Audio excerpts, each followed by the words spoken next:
Today, I'm going to keep talking about the history of outboard motors.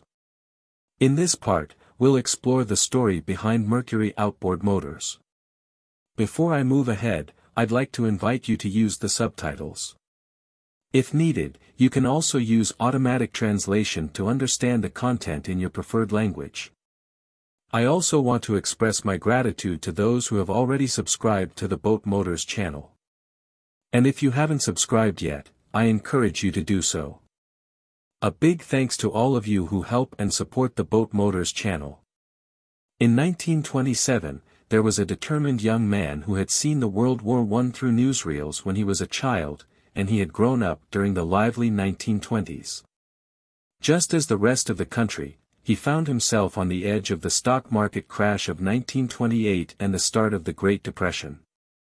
At this pivotal moment in history, this young man, who had graduated from high school and spent a year studying engineering at the University of Wisconsin, was named Caille.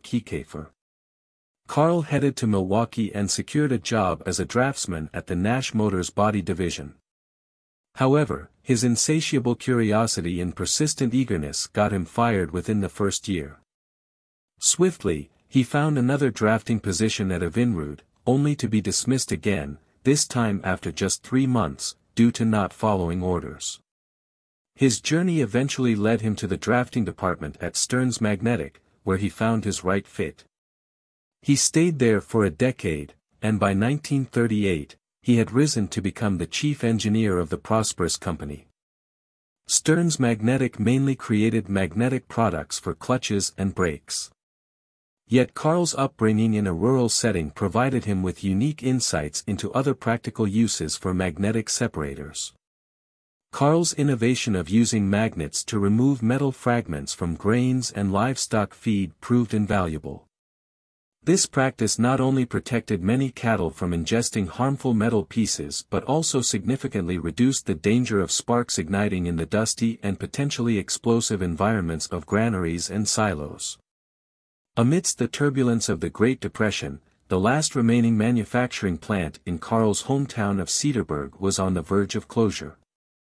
The town turned to Caille's father for assistance and invested in him to rescue the struggling company.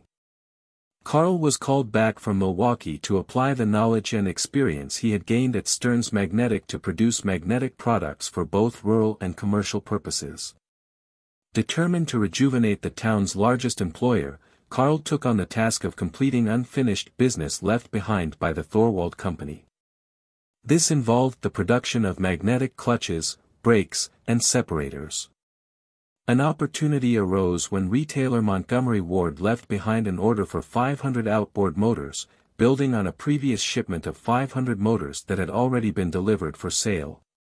However, a significant setback shook Caille's plans. Out of the previous shipment of 500 motors, 384 were returned due to malfunctions. Montgomery Ward also exacerbated the situation by canceling the order for the additional 500 motors. This blow was particularly devastating for Caille, as his entire business strategy relied on fulfilling this order. The $6,000 from the Montgomery Ward transaction was meant to supplement the $25,000 invested by the town to support his new venture focused on manufacturing magnetic parts. The Thor outboard motor, created by the Thorwald Company, had its foundation in the limited experience of Thorwald's son, Royal.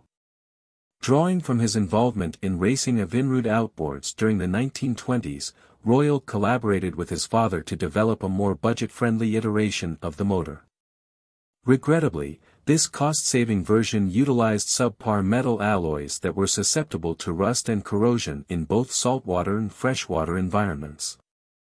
Furthermore, the substandard design allowed grease to escape from the nickel alloy gears, rendering the motors non-watertight.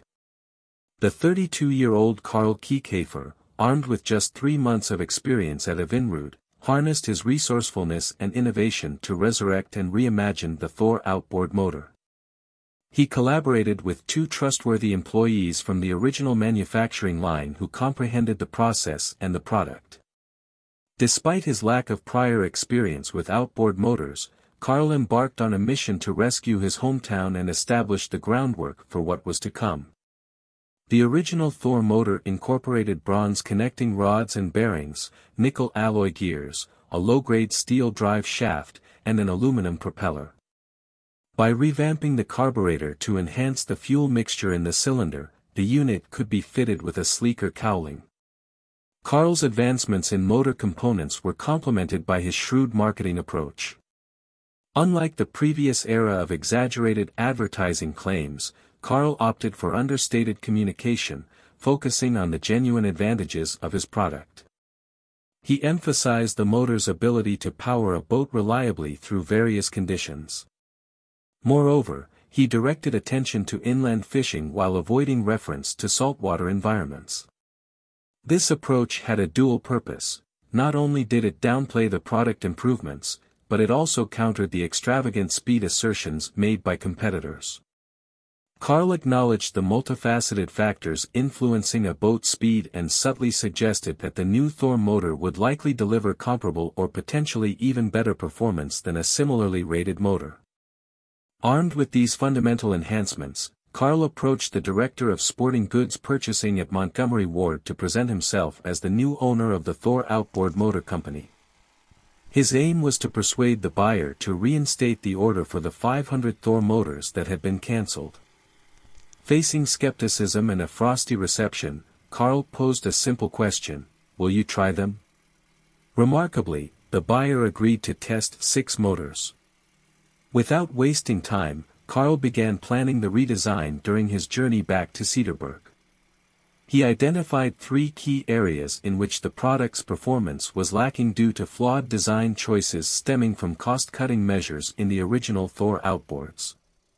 These areas included poor starting due to a weak spark, inadequate idling due to an imbalanced gas-air mixture, and subpar propulsion resulting from an ill-balanced crankshaft. To tackle the first issue, Carl leveraged his expertise in engineering magnetic equipment. He rewired some Bosch magnetos that had been left behind by Thorwald.